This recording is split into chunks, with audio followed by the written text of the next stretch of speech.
Most of the research to date on HyFlex is done at universities, which may not capture the unique benefits, opportunities, challenges, and the potential to create greater access and equity specifically for the students that we serve at community colleges. And today I'm going to talk about those opportunities in career education, dual high school enrollment, and physical activity courses. My name is Tara Jacobson. I teach at a community college in Northern California at Santa Rosa Junior College, and I'm a kinesiology faculty there and also the department chair. I also coordinate and developed 3 career education programs. These are certificate programs that students can take. Typically, they can finish in 1 year, and they're specifically designed to meet a community or workforce demand.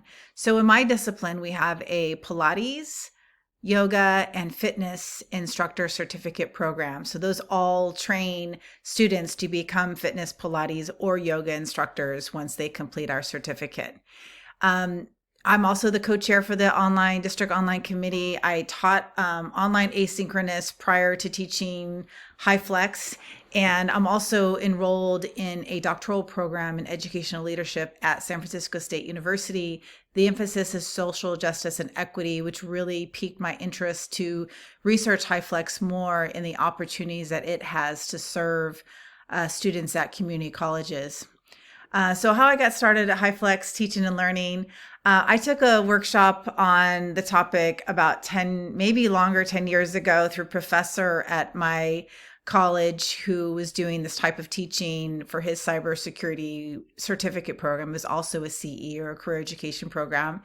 And I was extremely inspired by it. I wanted to try it, but I just didn't put forth the effort and the time until the pandemic happened. And that's when we moved everything to online. And like I said before, I taught online asynchronous for some lecture classes, but it was really the first time that I was moving these very hands-on practical component, physical activity and career education programs to a fully online format.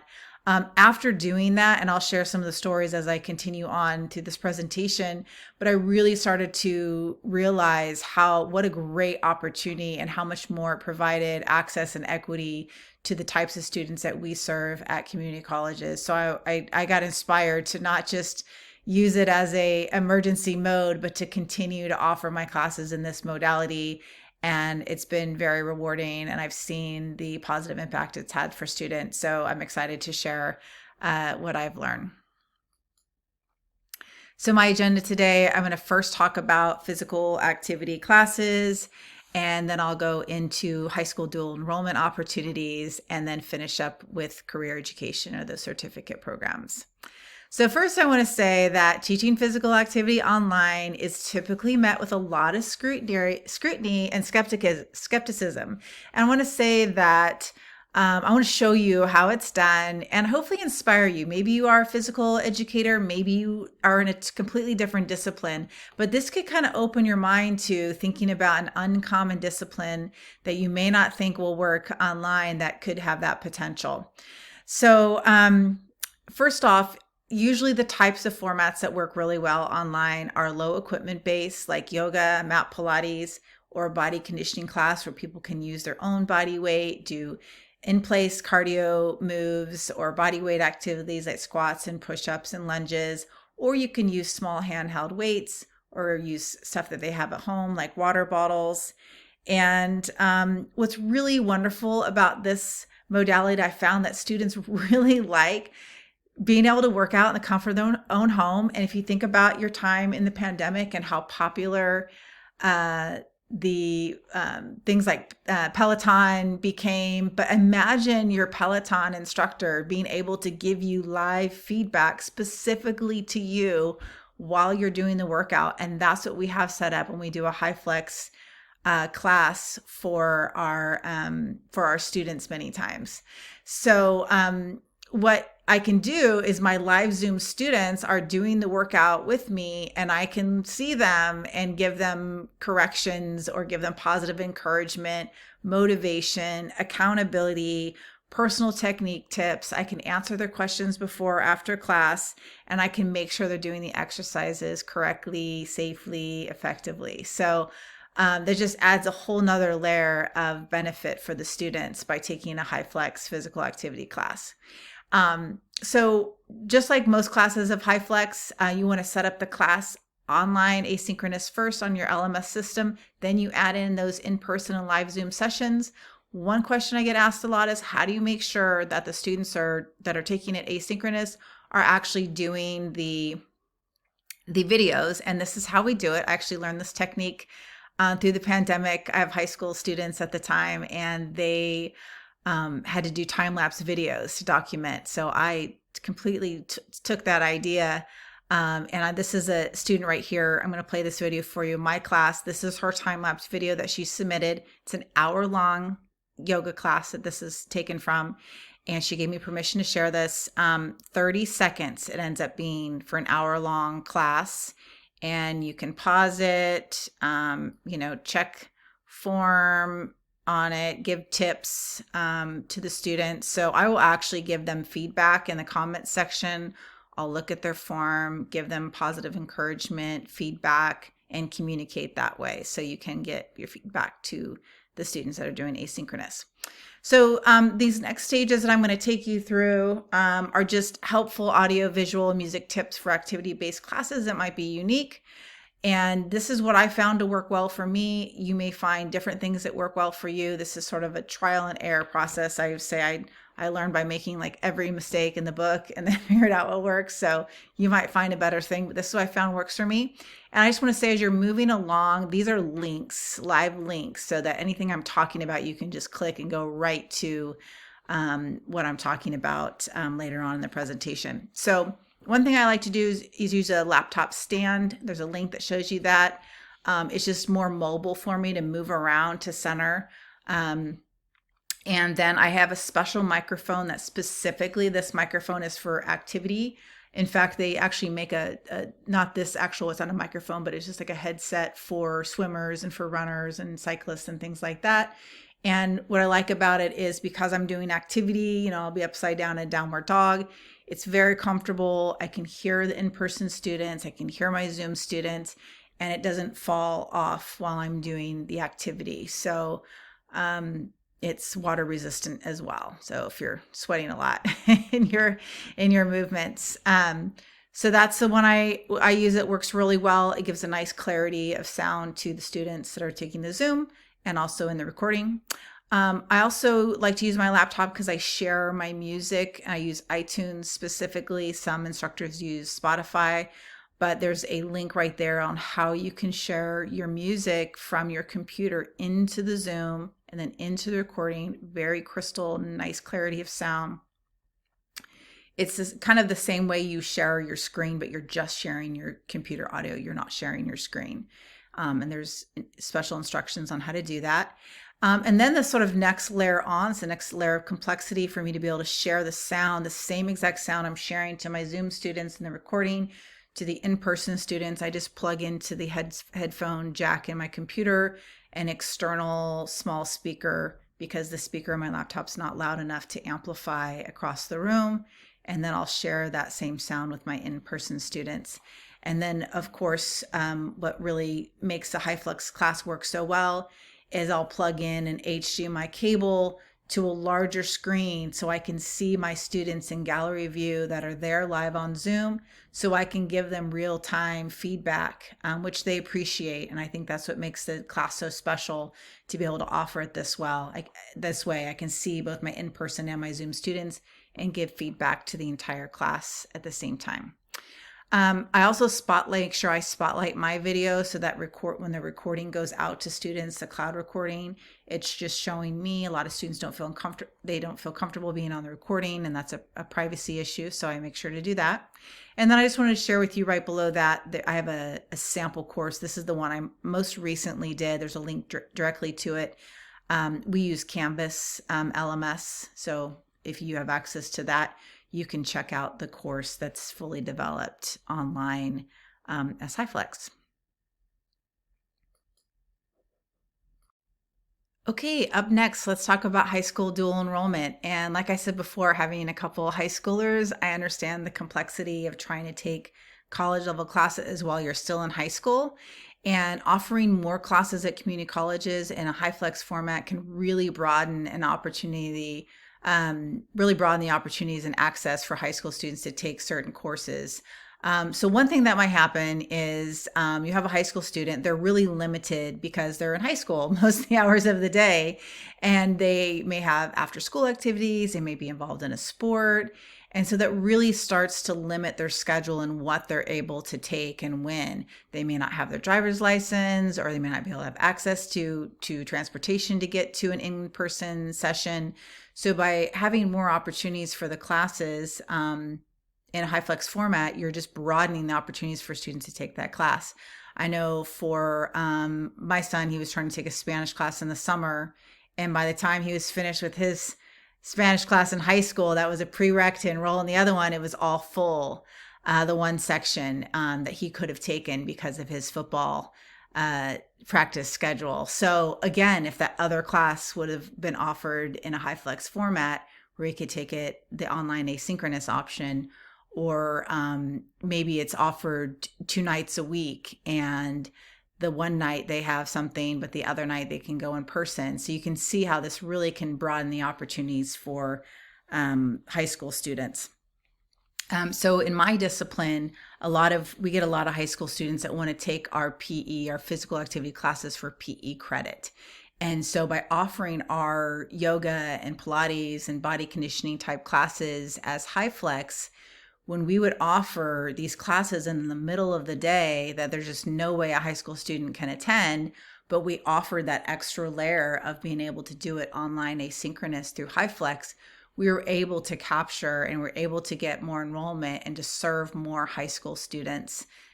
In California, it might be different states, we're only allowed to have 10% of our enrollment for any given physical activity class be high school dual enrollment students.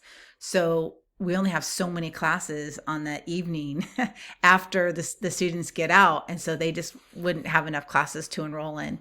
So by having more HyFlex type activity classes, this really helped. So I saw my increase in high school students go up with my classes, and they did great. They did great in the HyFlex format. So that was really benefit. And then any lecture classes that may be offered at times when it wouldn't normally be accessible to high school students. If it was offered HyFlex, it offers that opportunity. So I just wanted to put that out there as an opportunity for growth, for community colleges, and greater access for those students that are wanting to complete college credit while still in high school. I know there's a lot of students that want to do that. Last but not least, I want to talk about career education.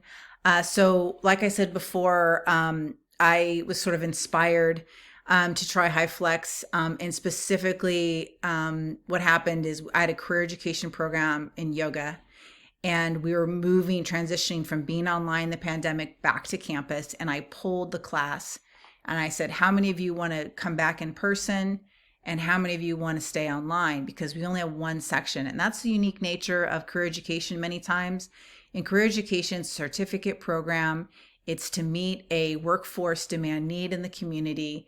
And so many times it's not like math where you have like 10 sections of the same class, or English, you have 10 sections of the same class. You can offer 5 of them in person and 4 of them online, and however you want to do it. You have one section to meet the needs of all the students that want to take that program.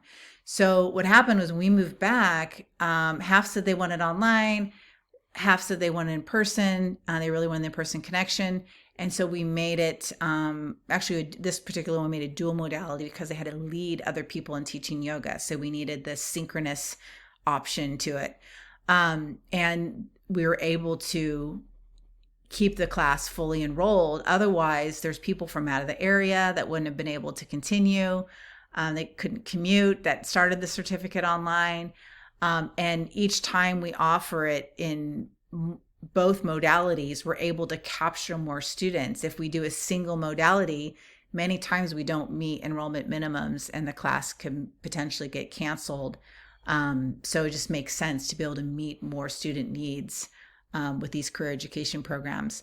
We have working parents that have greater access. They may not have childcare, and so they're able to Zoom in online.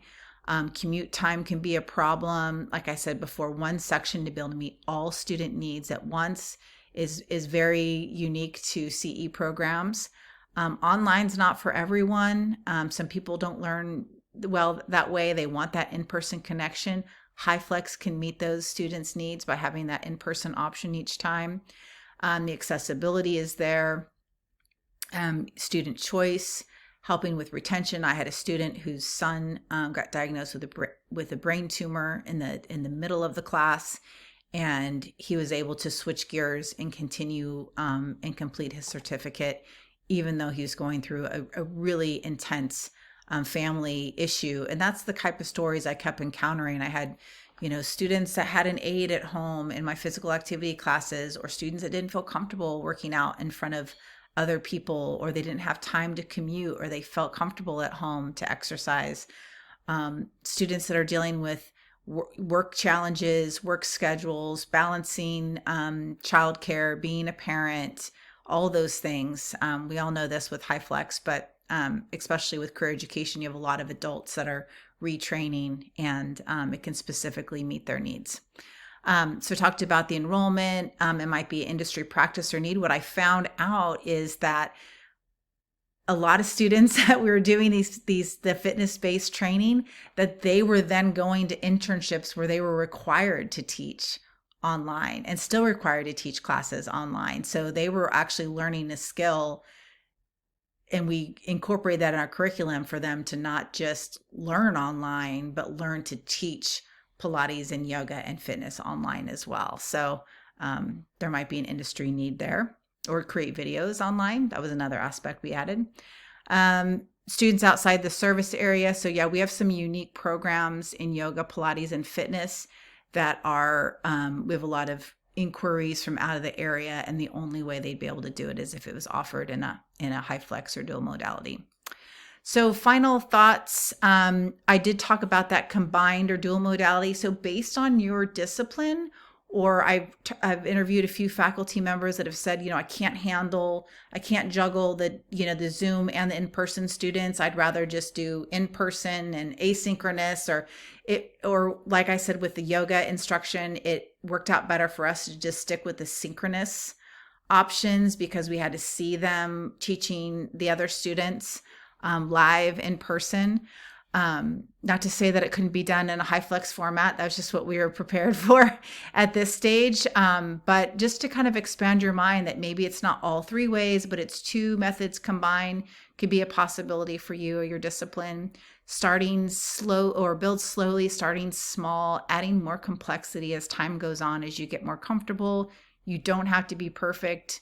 I make mistakes all the time. Getting over making those flubs up in your recordings and things like that is just part of the process. Some programs may need or require HyFlex method to thrive. Students have gotten used to having things, accessibility online. Definitely, I've seen an increase in enrollment in my classes just because I'm serving more students. I'm able to serve more students in the same class section.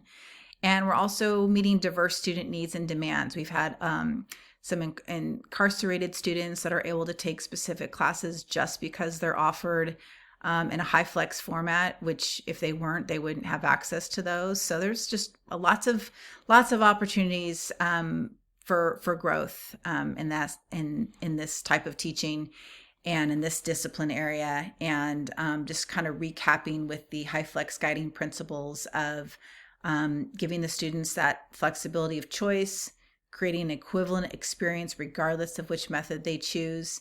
Reusability is a huge factor. I don't know how many times students have appreciated the recordings to go back to take a class again, or if they missed a class, or they want to rewatch the class session to go over difficult concepts, or if their English was their second language, they could listen to the recording again, or listen or watch the captions. So there's lots of different ways that can work really well. And accessibility, making all the materials accessible for all students.